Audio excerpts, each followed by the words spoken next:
Ben ritrovati con il TG Flash di New Sicilia. Ancora sangue lungo le strade siciliane. Un incidente mortale si è verificato intorno alle 15:15 del pomeriggio sulla 20 Messina-Palermo. Secondo i primi accertamenti un'auto si sarebbe schiantata ad alta velocità contro un muro e successivamente si sarebbe ribaltata.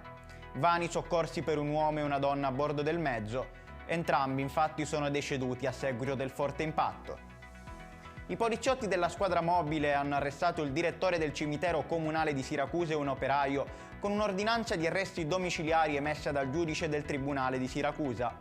I due sono accusati di diversi reati, tra cui induzione indebita, abuso d'ufficio, falsificazione di documenti e sottrazione di cadaveri, con lo scopo di guadagnare ingiustamente più di 60.000 euro. La Polizia di Stato ha arrestato un giovane sospettato di rapina aggravato in un negozio di bagheria. Arrivati sul posto hanno bloccato un individuo travisato con un passamontagna rosso che stava cercando di fuggire. Il giovane è stato trovato in possesso di un coltello a serramanico e alcuni vestiti utili per il camuffamento. Recentemente gli agenti della squadra mobile del Dipartimento di Polizia di Trapani hanno arrestato un uomo di 44 anni di Palermo ritenuto autore di una rapina al supermercato Conad di via Madonna di Fatima.